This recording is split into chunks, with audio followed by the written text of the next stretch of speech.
আমি চাঁদের মাটি স্পর্শ করেছি আলহামদুলিল্লাহ। ফ্লোরিডায় দেখি মানুষ লাইন ধরে একটা জিনিস দেখতেছে, তা আমিও ভাবলাম আমিও দেখি। লাইনে খাড়াইয়া দেখলাম, পরে আস্তে আস্তে আগাইয়া সেখানে একটা ছোট্ট কাছের জিনিসের ভিতরে পাথর, আর উপরে লেখা আছে টাচ মুন। কি লেখা? চাঁদ স্পর্শ করো। আরে মজা পাইলাম যে দুনিয়া থেকে চাঁদ ধরা যাবে। এর মানে হলো তারা চাঁদ থেকে ছোট্ট পাথর নিয়ে এসেছে। ওই গ্লাসের ভিতরে পাথরটা রেখে নিচ দিয়া আঙ্গুল ঢুকানো যায়, কিন্তু আমরা ধরে আনা যাবে না, চুরি করার সুযোগ নেই, যে নিয়ে আইবেন এর সুযোগ নেই, শুধু আঙ্গুল দিয়ে ধরতে পারবেন। টাচ টাচ টাচ মুন, চাঁদ ধরো। তখন আমি একটু ধরে মজা নিলাম, সুবহানাল্লাহ, দুনিয়া থেকে আকাশের চাঁদ ধরা যায়। আমেরিকার নাসা তাদের দেশে আমেরিকাতে কয়েকটা স্পেস মিউজিয়াম বানিয়েছে। আমি দুটা দেখেছি, একটা হলো ওয়াশিংটন ডিসিতে, সম্ভবত 2019-এ আমি সেটা ফার্স্ট ভিজিট করি। আর এই বছরের আগের বছরে আমার 10 দিনের সফর ছিল ফ্লোরিডাতে, আরেকটা স্পেস মিউজিয়াম আছে, আমি সেটা ভিজিট করি। সেখানে আমি স্পেস মিউজিয়ামে দেখেছি নাসা কত তথ্য মহাকাশ থেকে এনেছে। নীল আর্মস্ট্রংয়ের সেই এখনও গায়ে পড়া যে টেলিভিশন আকৃতির মুখের মাস্ক, তার গায়ের জামা, এগুলো রেখে দিয়েছে। ওই নাসা থেকে তথ্য আসে, নাসা আকাশ থেকে সংগ্রহ করে, তারপরে আমরা আকাশ সম্পর্কে জানি, এমনি কিচ্ছু জানি না। এরপরেও নাসার সেই স্পেস মিউজিয়াম নিজের চোখে দেখেছি, কিন্তু কিছুই বুঝি না মহাকাশ সম্পর্কে। তবে ব্রেন দিয়ে মানুষ মহাকাশে গিয়েছে, নাসা এত নবযান আকাশে পাঠাচ্ছে।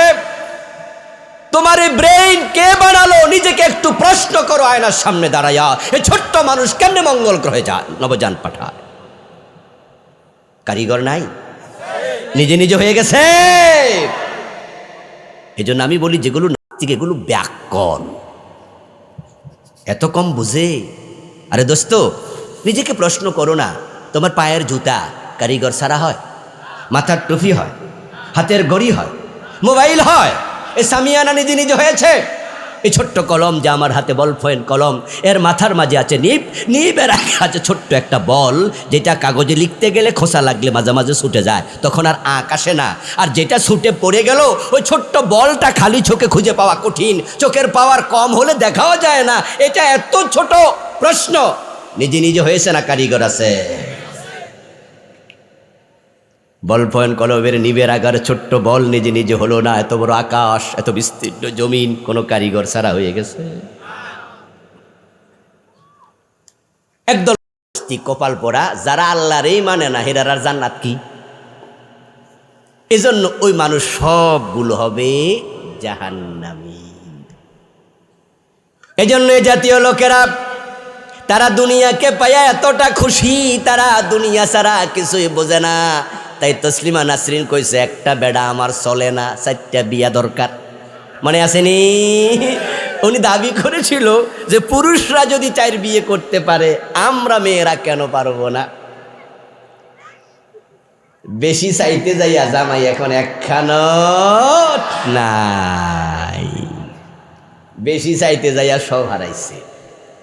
নাস্তিকদের বক্তব্য, দুনিয়া মস্ত বড়, খাও দাও ফুর্তি করো, আগামীকাল বাঁচবে কিনা বলতে পারো? সবগুলো জাহান্নামী যারা। দ্বিতীয় দল গেল। আমার আলোচ্য বিষয় যে আমি পড়েছি সূরা বাকারা থেকে 8, 9, 10, 3 আয়াত, 3 নাম্বার দল, সেটা হচ্ছে মুনাফিক। পৃথিবীর সব মানুষ 4 দল। এক দল চলে গেল যারা কাফের মুশরিক, তারা এক কথায় তারা জাহান্নামী। আরেক দল নাস্তিক, তারা জাহান্নামী। আরেক দল হলো মুনাফিক। 3টা দল জাহান্নামী। তার মাঝে মুনাফিক থাকবে কাফের মুশরিকেরও নিচে। এ মুনাফিক কোনো হিন্দু হয় না, কোনো বৌদ্ধ হয় না, কোনো ইহুদি হয় না, মুনাফিক কোনো নাস্তিক হয় না। যারা জাহান্নামে সবার নিচে থাকবে, এই মুনাফিকগুলো মুসলমানের মাঝেই থাকে।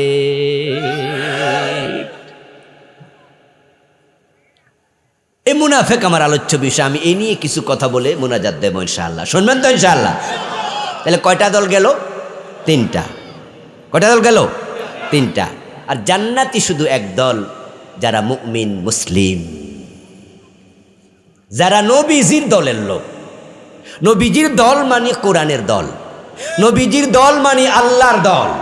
যারা কোরআনকে সংবিধান মানে, আল্লাহকে একমাত্র প্রভু মানে, নবী মুহাম্মদকে একমাত্র আদর্শ মানে, ইসলামকে জীবন বিধান মানে, আল্লাহর কোরআন থাকতে কোনো সংবিধান মানতে রাজি হয় না। বলে কোরআনই আমার সব, আল্লাহই আমার সব, তারাই হলো মুমিন। আপনি নিজকে মোমেন দাবি করেছেন আর মোমেন হয়ে গেছেন তা নয়। এজন্য মোমেনদের ভিতরে মুনাফিক আছে, যারা নিজে কালেমা পড়বে, পড়ার পর পেছ লাগাইয়া দেবে।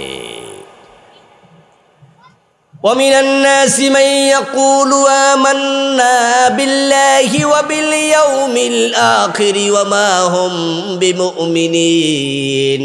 আল্লাহ তাআলা বলছেন, মানুষের মাঝে এমন কিছু লোক আছে যারা আল্লাহর উপর ঈমান আনবে, আখিরাতও বিশ্বাস করবে, কিন্তু ওমা হুম বিমুমিনিন, কালেমা পড়ার পরও তারা আসলে মুমিন নয়, তারা হলো মুনাফিক। ফি কুলুবিহিম মারাদ, সমস্যা হলো তাদের অন্তর রোগাগ্রস্ত, তাদের অন্তরে রোগ। ফাযাদাহুমুল্লাহু মারাদা, এই রোগের চিকিৎসা তারা করে না, তাই আল্লাহ দিনে দিনে রোগ আরো বাড়াইয়া দেয়। মুনাফিক এই শব্দটার সাথে আমরা সবাই পরিচিত, সবাই চিনি এই শব্দটা। মুনাফিকের নামে কোরআন আলাদা একটা সূরাও আছে, নাম সূরাতুল মুনাফিকুন। কাফেরদের নামও একটা সূরা আছে, সূরা কাফিরুন। সূরা কাফিরুন হইল 3 লাইন। হেফজ কোরআন শরীফে দেখবেন সূরা কাফিরুন হইল 3 লাইন, 6 আয়াত। সূরা মুনাফিকুন হইল 21 লাইন, 3 7 কয় গুণ বেশি? আরে অঙ্ক বোঝে না নাকি ভাইয়েরা? কয় গুণ বেশি? মুনাফিকুন হলো কাফিরুনের 7 গুণ বেশি। তাহলে বোঝা গেল ইসলামের জন্য কাফেরের চেয়ে মুনাফিক বেশি ক্ষতিকর। বাংলাদেশে কাফের, নাস্তিক, মুশরিক তাদের পার্সেন্টেজ কত? মাত্র 8%।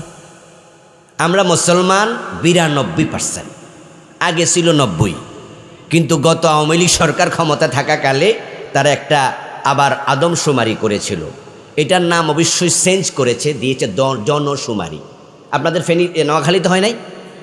জনশুমারি হয়েছে। আগে শুনতাম কি শুমারি, ওরা আদমের নামও চেঞ্জ করে লাইছে। মানে আদম তো নবী, তাই সহ্য হয় না। মানে ওরা এত খারাপ ছিল, ইসলাম ছিল যেখানে, গুতা মারছে সেখানে। আদম শুমারি শব্দটা পর্যন্ত চেঞ্জ। কেন চেঞ্জ করবে না? কেন করবে না? অধিকাংশ ইম্পর্টেন্ট জায়গায় তারা হিন্দুকে অফিসার বানিয়েছিল।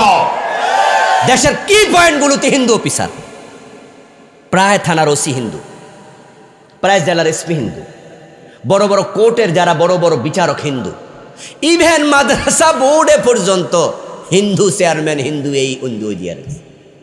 কি আশ্চর্য! মাদ্রাসার বইতে পর্যন্ত মূর্তির ছবি ঢুকাইছে। আচ্ছা, মাদ্রাসায় কোনো হিন্দু পড়ে? এই কথা বলেন, হিন্দু পড়ে? আরে ভাই, স্কুলের ছবি বইতে যদি মন্দিরের ছবি থাকে আমরা বলবো ওখানে তো হিন্দু আছে। ওখানে যদি মসজিদের ছবি থাকে আমরা বলবো হ্যাঁ মুসলমান আছে।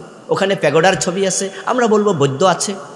সেখানে গির্জার ছবি আছে, স্কুলের বইতে আমরা বলবো খ্রিস্টানরাও তো আছে। কিন্তু মাদ্রাসার বইতে মূর্তি কেন?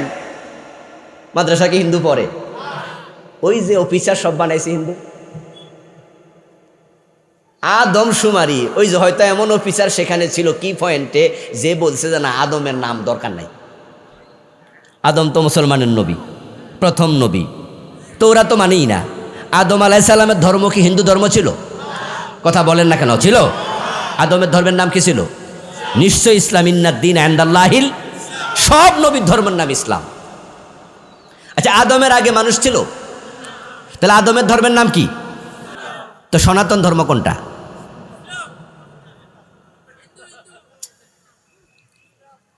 অত ছোট মানুষ হতো বোঝা নেই, বলবে। আপনারা শিক্ষিত মানুষ, সনাতন অর্থ কি? পুরাতন না? যেই স্বর্ণটা 18 ক্যারেটও না, 22 ক্যারেটও না, 21 ক্যারেটও না। আজ থেকে আমি যখন বিয়ে করছি 2002-এ, তখন যে স্বর্ণ কিনেছি ওই স্বর্ণ বিক্রি করতে যাই দেখি এটা কয় সনাতনী স্বর্ণ, এটার মাঝে কোনো ক্যারেট ম্যারেট নাই। আর এখন কিন্তু স্বর্ণের গায়ে হলমার্ক চিহ্ন আছে, 21 ক্যারেট 22 লেখা থাকে।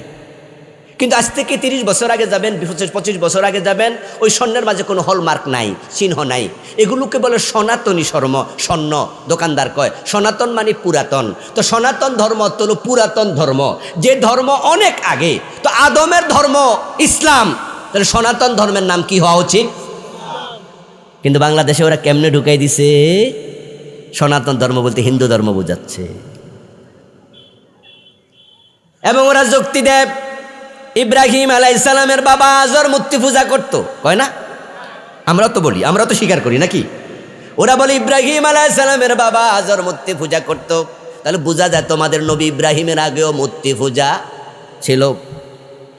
রাসূল সাল্লাল্লাহু আলাইহি সাল্লামের দাদা আব্দুল মুত্তালিবের নেতৃত্বে কাবার মাঝে 360টা মূর্তি ভিতরে বাহিরে ছিল। তাহলে বোঝা যায় নবী মুহাম্মদের আগমনের আগেও মক্কায় মূর্তি পূজা ছিল। তখন তারা কয় দেখছো নি, আমাদের ধর্ম ইব্রাহিমেরও আগে। ফাজি কারে কয়? তো ইব্রাহিমের আগে কি দুনিয়ায় মানুষ আসিল না? তো নূহ আলাইহিস সালাম কি ইব্রাহিমের পরে না আরও আগে? তো এটা কও না কেন? নূহের ধর্ম কি হিন্দু? এই হিন্দু ধর্ম? তো নূহ তো নবী। আচ্ছা, নূহ আলাইহিস সালামের আগে কি নবী ছিল না? শীষ আলাইহিস সালাম। শীষ আলাইহিস সালামের আগে তো আদম আলাইহিস সালাম। তো তোমাদের মূর্তি আইলো কবে? আদম থেকে তো আসে নাই, আদম থেকে ইসলাম এসেছে। সুতরাং সনাতনী ধর্ম একবারে পুরাতন ধর্ম একটা, সেটার নাম কি? ওরা আদম আলাইহিস সালামের নামটা পর্যন্ত সহ্য করে না, যেহেতু আদমের ধর্ম ইসলাম, এজন্য নাম দিছে এটা জনশুমারি। আরে ফাজিল কত! যারা ইসলামটাকে এইভাবে অসহ্য করে ফেলেছে, গ্রহণ করেনি, সব জায়গায় গুতা মাইরা মাইরা সরাইছে, আল্লাহ তাদেরকে 5 তারিখে বাংলাদেশ থেকে সরাই দিচ্ছে। এটা শাহজালালের দেশ, এটা গোরগোবিন্দের দেশ না। ঠিক না? ঠিক না? এই জন্য গোরগোবিন্দ আইছিল, থাকতে পারেনি, শাহজালাল তাকে বিদায় করে দিয়েছে। এটা মুসলমানের দেশ। মুসলমানের দেশকে তোমরা মূর্তির দেশ বানাতে পারবা না। রাস্তার মোড়ে মোড়ে মূর্তি বানানো শুরু করে দিয়েছিল। আল্লাহর গজব বাংলাদেশ মূর্তি মুক্ত হয়েছে, গজব এসেছে, তারা পালিয়ে গেছে। একটা মূর্তি আর নাই, গলায় রশি লাগায় মাটিতে ফেলে দেওয়া হয়েছে। কোন কোন মূর্তির মাথায় উঠে মানুষ 1 নাম্বারটা করছেনি। হ্যাঁ, যাই হোক, আদমশুমারিতে আমরা এখন 92%, 2% বাড়ছে। আগে ছিল 90, এখন আমরা মুসলমান হলাম 92। এখন এই মুসলমান ছাড়া বাকি 8% তারা হিন্দু, বৌদ্ধ, খ্রিস্টান সবাই মিলে। এখন তাদের মাঝে কোনো মুনাফেক নাই। তো মুনাফেক কোথায়? যারা 7 গুণ বেশি ক্ষতিকর, তারা এই যে মাহফিলের মাঝে আছে, তারা মসজিদের মাঝে আছে, তারা টুপিওয়ালাদের মাঝে আছে, তারা দাড়িওয়ালাদের মাঝে আছে, তারা পাঞ্জাবিওয়ালাদের মাঝে আছে। মুখে দাড়ি, মাথায় টুপি, আল্লাহর কোরআনের আইনের বিরুদ্ধে কথা বলে এমন জালেম বাংলাদেশ 2-4টা আছে।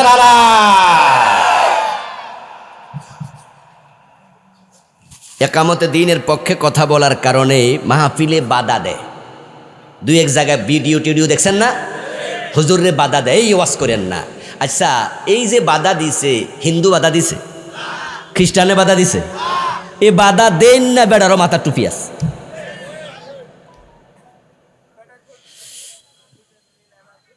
দোস্ত আমার, 92% মুসলমান।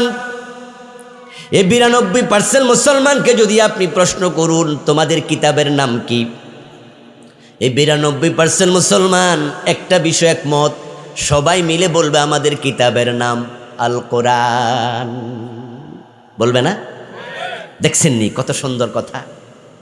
হিন্দু বলবে তাদের কিতাবের নাম বেদ, উপনিষদ, গীতা, মহাভারত, রামায়ণ ইত্যাদি। খ্রিস্টান বলবে বাইবেল, ইহুদি বলবে তাওরাত, বৌদ্ধ বলবে ত্রিপিটক, আর আমরা সবাই মিলে বলবো আমাদের কিতাবের নাম কি? আচ্ছা, কিতাব যদি আল কোরআন 92% মুসলমানের হয়, তাহলে 92% মুসলমানের দেশ, আল্লাহর কোরআন দিয়ে চলা দরকার আছে না না? কিন্তু আল্লাহর কোরআনের আইনের কথা বললেই কিছু টুপিওয়ালা, কিছু নামাজিরও চেহারা লাল হয়ে যায়, ওদের আর ভালো লাগে না। তুই মুনাফিক।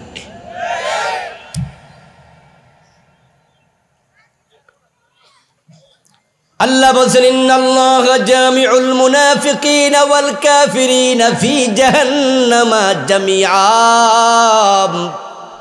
আল্লাহ তাআলা কাফেরদেরকে আর মুনাফিকদেরকে জাহান্নামে একসাথে ফেলে দেবেন।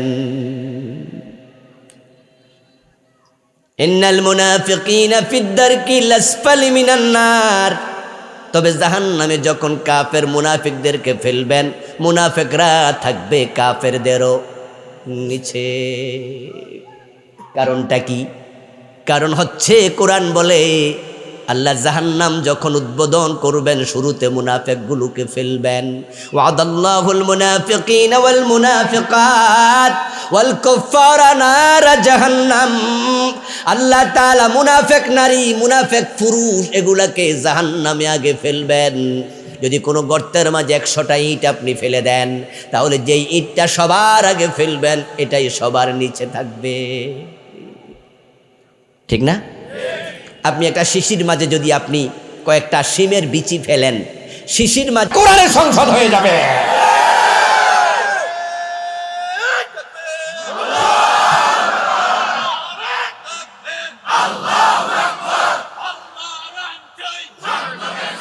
আমার প্রিয় ভাইয়েরা, আমার শুনুন, আমার প্রিয় ভাই, কোরআনের কথা বলছি, যদি আপনার মাইন্ডে লাগে তাহলে বোঝা গেল আপনিও কোরআনের পক্ষের লোক না।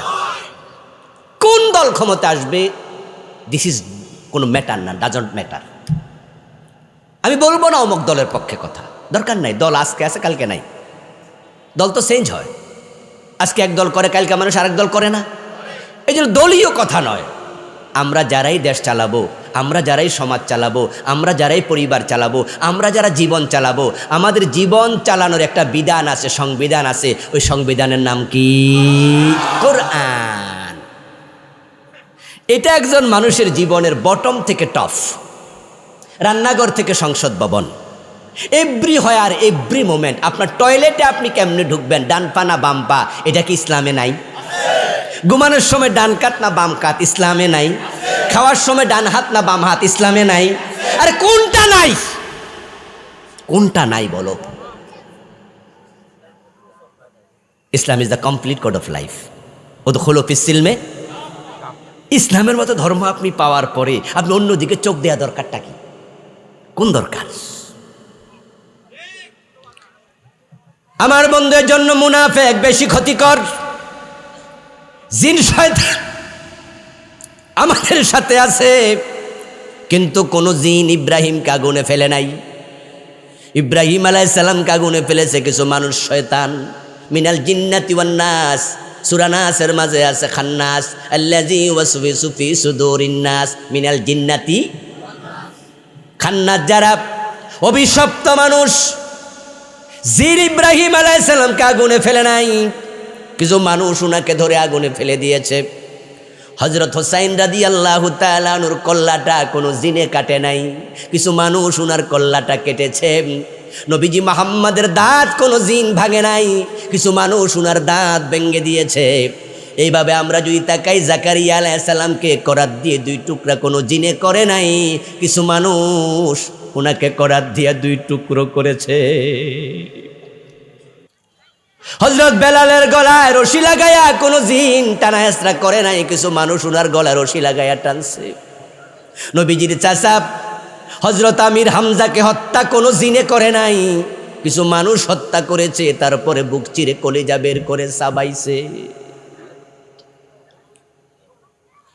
আমার দেশে ইসলাম কেন থাকবে না? ইসলাম কেন মসজিদ আর মাদ্রাসায় থাকবে? আমার প্রিয় নবী যখন মদিনার প্রেসিডেন্ট ছিলেন, তখন তিনি মন মতো দেশ চালাইছে না কোরআন মতো? হযরত ওমর যখন অর্ধ পৃথিবীর প্রেসিডেন্ট ছিলেন, অর্ধ দুনিয়া অর্ধ পৃথিবী করেছো শাসন, ধুলার তখ্তে বসে খেজুর পাতার প্রাসাদ তোমার বারে বারে গেছে খসে। আজকের ইটালি, তৎকালীন রোম সাম্রাজ্য হজরত ওমরের সময় ইসলামী রাষ্ট্রের অধীনে ছিল। অর্ধ পৃথিবী, বাহরাইন, ইতালি, আজকের ইরান, তৎকালীন পারস্য সাম্রাজ্য সবটা হজরত ওমরের সময় বিজয়ী হয়ে গিয়েছে। আপনাদের কাছে আমার ছোট্ট প্রশ্ন, মুমিন হিসাবে উত্তর দেন, হজরত ওমর যখন অর্ধ পৃথিবী চালান, মন মতো চালাইছে না কোরআন মতো? শান্তি এসেছিল কিনা? শান্তি এসেছিল কিনা? এমন শান্তি পৃথিবীতে এসেছিল, অর্ধ দুনিয়ার সম্রাট ওমর গাছতলায় একা একা ঘুমায়, কোনো বডিগার্ডের প্রয়োজন হয়ই নাই। আর আমার দেশে শান্তি কোথায় রে ভাই? 10 লাখ টাকা ব্যাংক থেকে তুলে একা একা বাড়ি যাওয়ার সাহস আছে তো? নিজের টাকা নিজের ব্যাগে করে বাড়ি নেবেন, যাওয়ার সময় লা ইলাহা ইল্লা আনতা সুবহানাকা পড়তে পড়তে যান। ঠিক না ভাই? ঠিক না ভাই? কোথায় শান্তি? ওদিন একটা কাজে বাংলা মোটরে গেলাম, এক দোকানে গিয়ে ম্যানেজারের সামনে বসেছি। এর মাঝে 1.5 লাখ 2 লাখ টাকার মতো ম্যানেজার সাহেব ক্যাশ থেকে বের করে তার একজন কর্মচারীর হাতে দিয়া বলে, ব্যাংকে জমা দিয়ে আসো। এটা বলাতে সে এটা টাকাটা ব্যাগে নিচ্ছে। তো নেওয়ার পরে আবার জিজ্ঞাসা করতেছে, একা একা যাইতে পারবা তো? দিনে দুপুরে ভাই। তো কর্মচারী কই, স্যার একজন লগে দেন, কারণ টাকা হারাইলে আমার বেতন দিয়ে কুলাইতে পারবো না। আসলে আফসোস লাগে তো যে আমার দেশে ঢাকা শহরে দিনে দুপুরে মাত্র 1.5-2 লাখ টাকা নিয়ে চলতে পারবে না। কেন এমনটা হবে? এমপি চলতে কেন পুলিশের 1 গাড়ি লাগবে? মন্ত্রী যেতে কেন 2 গাড়ি পুলিশ লাগবে? প্রধানমন্ত্রীর 4-5 গাড়ি পুলিশ কেন লাগবে? অর্ধ দুনিয়ার সম্রাট ওমর তো মদিনা থেকে জেরুজালেম চলে গেছে একা একা, শুধুমাত্র ওটের রশি টানার জন্য একজন চাকর, কোনো বডিগার্ডের প্রয়োজন। আমাদের কেন এমন অশান্তি হবে? আমরা কোরআনের পক্ষে আসি নাই, সমস্যা একটাই, আমরা মনে করি কোরআন আসলে সমস্যা। ও দোস্ত, কোরআনের পক্ষে যদি আপনি এসে যান, আপনার ছেলে আর মাদকাসক্ত হবে না। কোরআন যখন আসবে, ইসলাম যখন আসবে, তখন বাংলাদেশে মদ থাকবে না, কারণ মদ খাইলে হাসিবেতের আইন করা হবে। আচ্ছা, মদ কি কেউ ক্ষুধায় খায়? পেটের ক্ষুধা লাগলে মদ খাইছে তো কেন খায়? শুধু ফাও ফাও। বিড়ি আর মদ, এ দুইটা শুধু খাওয়ার পিছনে আকাম ছাড়া কোনো কাম নাই। কোনো কজ আছে আমি জানি না, কোনো উপকার আছে আজ পর্যন্ত কেউ কইতে পারবে না যে বিড়ি খাইলে উপকার।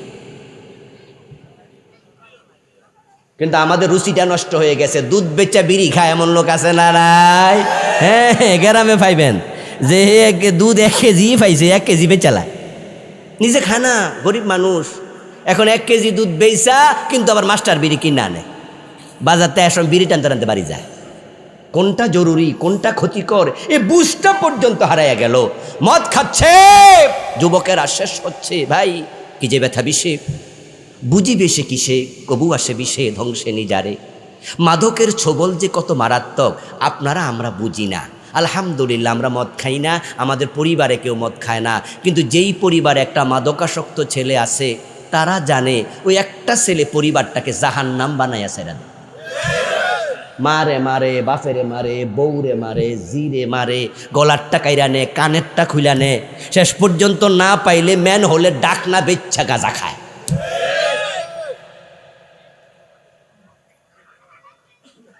আমরা তেমন বাংলাদেশ চাই না। ইসলাম এস্টাবলিশ হলে মাদক থাকবে না। হাসিবেতের আইন চালু করে দাও, 6 মাস চালু রাখো, দেখবা মাদক সেবীরা মদ ছেড়ে ঠান্ডা পানি খাওয়া শুরু করবে। এখন মুনাফেককে আমরা জানি না, কিন্তু কান খুলে শোনো মুসলমান, যার অন্তরে মুনাফিকি ঢুকে গেছে, কোরআনের পক্ষে সে নাই, ইসলামের পক্ষে নাই, জেহাদের পক্ষে নাই। জেহাদের কথা শুনলে যার ভালো লাগে না, আল্লাহর কোরআনে আল্লাহ তাকে মুনাফেক বলেছে।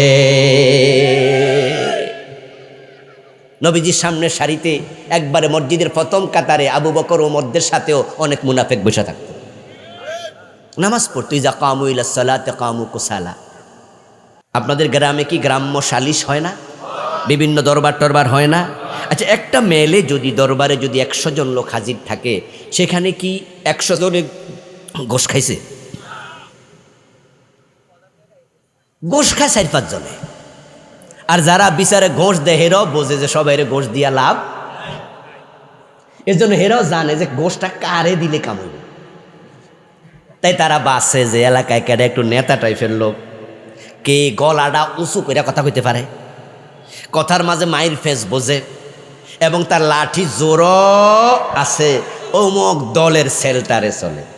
এজন্য ওই বিচারে যারা ঘুষ দেয় তারা সিলেক্ট করে 5 জন 7 জন 10 জনকে, রাতের বেলায় গাড়ি ভাড়া তারা খামে বইরা নিয়ে যায়, বলে যে আমার তো আগামী পরশুদিন বিচার আছে, আপনি তো জানেন এই দাওয়াত তো আগেই দিছি, তবে আজকে আসছি একটু রিক্সা ভাড়া দিতে। এই রিক্সা ভাড়ার নামে 20,000 টাকা দিয়ে দেয়, 10,000 দিয়ে দেয়। এমন লোক আছে না?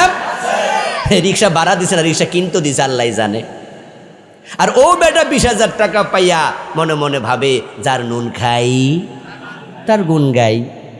এখন বিচারে তারা আইসা ওই বেটার পক্ষ টেনে কথা বলে। ভাইয়ের একটু বলুন তো, ও বেটা 5 জন যে পক্ষ টানে, বাকি 50 জন কি টের পায় না? সব কি মূর্খ ব্যাকল? সবাই বোঝে কি রে 5 জন যে একটু হের দিকে টাইম না কথা কয়। কিন্তু সমস্যা কোথায় জানেন? ওই বাকি 50 জন ভয় পায়, চুপ থাকে যে ওনার বিরুদ্ধে কিছু কইলে আবার আমার এনে মামলা জড়াইয়া দেয়, অথবা সে তো খারাপ মানুষ, কি করে। এই জন্য বাকি 40 জন 50 জন চুপ থাকছে। অন্যায় করছে 5 জন, চুপ থাকছে 50 জন। কিন্তু আমরা যদি জিহাদ করতে জানতাম, বলতাম যে অন্যায় মানব না, বাকি 40 জন এক সুরে কথা বলো, 5টা মেল রেখে, দরবার রেখে, বিচার রেখে লেজ তুলে পালিয়ে যাবে। কিন্তু আমরা কি অন্যায়ের বিরুদ্ধে একসাথে কথা বলি? আমরা জিহাদ ভুলে গেছি।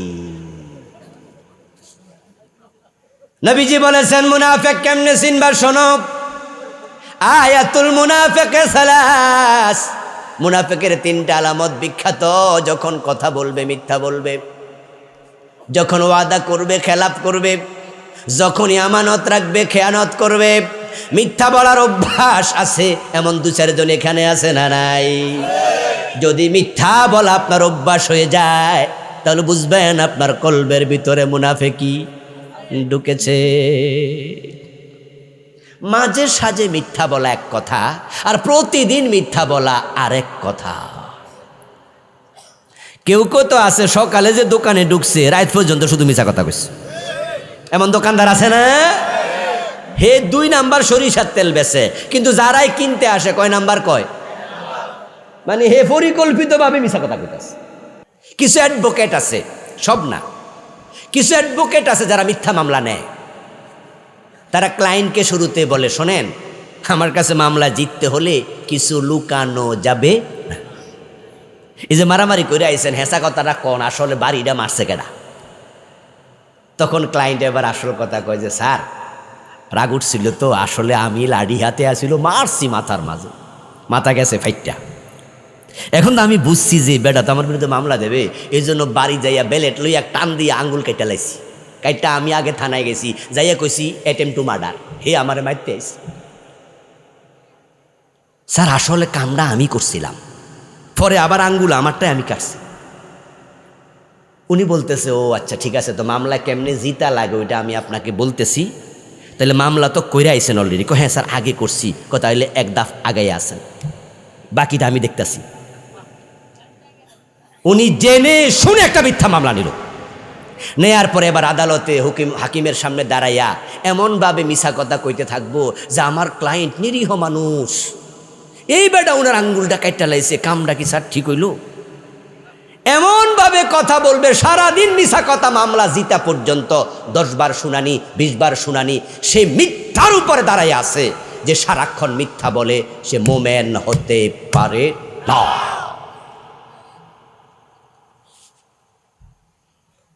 ওয়াদা করলে ওয়াদা খেলাপ করে, আজীব মানুষ তো তুমি। আরে 2-1 দিন ভুলে হয়ে যেতে পারে। আপনি বলেছিলেন যে স্যার আমি টাকাটা আপনাকে অমুক দিন দেব, চেয়েছিলেন পারেন নাই, এটা ওয়াদা খেলাপ না, আল্লাহ দেখবে তো আপনি চেয়েছেন। কিন্তু কিছু লোক আছে টাকা হাওলাত নেওয়ার সময় যে ওয়াদা করে, হে করে পরিকল্পনা কইরা রাখবো না, ভাই দেন, ভাই দেন, ভাই দেন, আগামী শনিবারে দিয়ে দেবো, শনিবারে দিয়ে দেবো, ভাই শনিবারে দিয়ে দেবো। হে মনে মনে কয়বার শনিবার কইছি? কিরে শ্রোতারা বোঝে না নাকি? কয়বার কইছি? হ্যাঁ মনে মনে কয় 3 শনি তো ঘুরামু, এটা তো আমি কইয়েই লইছি। বুদ্ধি দেখছেন? এখন আপনি তো টাকা হাওলাত দিয়েছেন শনিবার, এবার 3 বার কইছে, আপনি মনে কইছেন যে হে তাকিদ দিছে। কি দিছে?